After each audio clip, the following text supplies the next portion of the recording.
Bismillahirrahmanirrahim. Assalamualaikum warahmatullahi wabarakatuh. Baik rekan-rekan Pantarlih, di kesempatan baik ini saya akan coba berbagi dengan kalian semua terkait bagaimana tata cara dalam melakukan pengisian rekap laporan hasil coklit Pantarlih ya. Setelah kita lakukan semua tahapan awal yaitu mencoklit ya, baru kita melakukan tahap selanjutnya yaitu rekap laporan hasil coklit Pantarlih ya. Nah, untuk tata cara pengisiannya silakan disimak video ini sampai selesai ya. Oke, di sini terkait rekap laporan hasil coklit Pantarlih kita lakukan di akhir yaitu pengisian formulir model A laporan hasil coklit ya. Nah, di sini untuk laporannya kita isi di akhir setelah kita melakukan coklit keseluruhan dengan valid semua data. Nah, di sini di formulirnya nanti silakan rekan-rekan isi provinsinya apa, kemudian kabupaten kotanya, kecamatan dan kelurahan atau desa ya. Kemudian di sini isikan nomor TPS-nya berapa, kemudian nama Pantarlihnya siapa, kemudian NIK Pantarlih ya, kemudian nomor HP Pantarlih. Nah, di sini untuk nomor TPS harus sesuai dengan TPS yang ditugaskan ya untuk Pantarlih. Baik, kita langsung saja ke form pengisiannya. Nah, di sini di poin 1 ada jumlah data pemilih yang diterima yaitu model A daftar pemilih. Berapa laki-laki dan berapa perempuan. Misalnya di daftar pemilih model A daftar pemilih ada laki-laki 20 dan perempuan 15 dan jumlah laki-laki perempuan 35. Kita isi di sini ya, sesuai data yang kita terima. Kemudian untuk jumlah pemilih baru model A potensial, daftar pemilih potensial di sini yaitu misalnya laki-laki 2 setelah kita coklit semuanya, kemudian perempuan 3 dan jumlah laki-laki perempuan 5 kita isi ke sini. Untuk acuan panduannya yaitu sesuai dengan data yang telah dilakukan coklit sebelumnya ya. Bisa dijumlahkan yaitu di buku harian dari pertama sampai hari terakhir ya. Kemudian di sini di poin 3 yaitu pemilih yang tidak memenuhi syarat.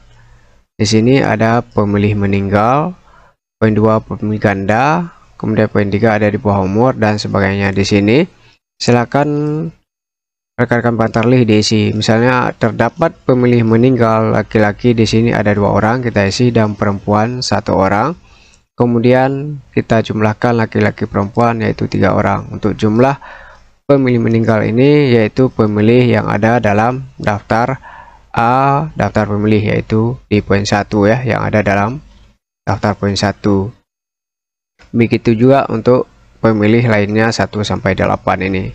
Kemudian jika terdapat lagi di sini ternyata ada staf yang berstatus Polri ya, Polri yang masih aktif, yaitu 1 laki-laki dan perempuan 0, jumlah laki-laki perempuan 1.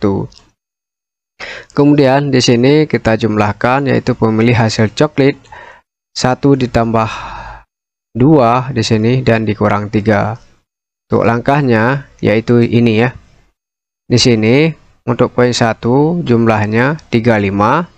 Kemudian di poin 2 yaitu untuk pemilih daftar potensial pemilih yaitu 5. Ini kita jumlahkan 35 ditambah 5 menjadi 40. Kemudian kita kurangi dengan pemilih poin 3, pemilih tidak memenuhi syarat ya, yaitu ada 4 di sini. 40 dikurangi 4 yaitu 36 ya. Nah, ini cara perjumlahannya sama dengan di panduan buku harian ya. Nah, di sini untuk jumlahnya bisa kita turuni ke bawah di sini 36, ataupun kita ini dulu kita jumlahkan 20 ditambah 2, 22 dikurangi 3 yaitu 19 kita isi ke bawah. Kemudian di sini 15 ditambah 3 yaitu 18 dikurang 1 17 ya, kita isi ke sini. Kemudian di sini kita isikan yaitu 19 ditambah 17 menjadi 36 ya ke sini. Oke. Untuk kegiatan poin 1 sampai 3 selesai. Kemudian kita lanjut di poin 4 ya. Di poin 4 yaitu jumlah data pemilih yang diperbaiki. Ini berapa orang ya? Data daftar pemilih yang harus kita perbaiki ya, yang telah kita perbaiki, yaitu data yang ada dalam daftar pemilih yang telah kita lakukan perbaikan ya. Misalnya ada laki-laki 5 orang dan perempuan 2 orang dengan jumlah 7 orang ya. Kemudian di poin 5 yaitu jumlah data pemilih yang disabilitas, yaitu data ini ya. Di sini ada disabilitas fisik 1, perempuan 0, jumlah 1. Kemudian di sini ada disabilitas sensorik bicara, yaitu hanya perempuan 1 dan jumlah 1. Di sini kita isi untuk disabilitasnya di sini sesuai acuannya di sini ya. Laki-laki 1, perempuan 1, kita isi ke sini. Jumlahnya 2. Baik, kita lanjut ke poin 6, yaitu jumlah stiker yang terima model stiker coklat. Ini untuk stiker yang kita terima, misalnya 10 ataupun 200 ya. Misalkan di sini 10. Ini kita sesuaikan dengan stiker yang kita terima sebelumnya ya.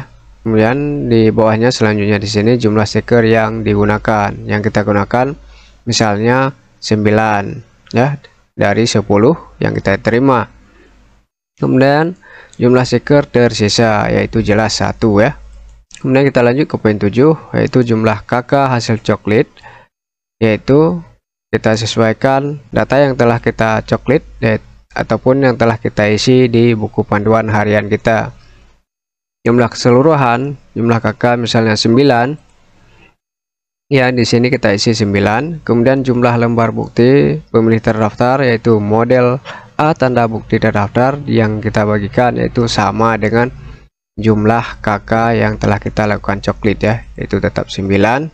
Baik, selanjutnya di sini rekan pemilih kita hitung, yaitu pemilih KTP elektronik dan calon pemilih ya.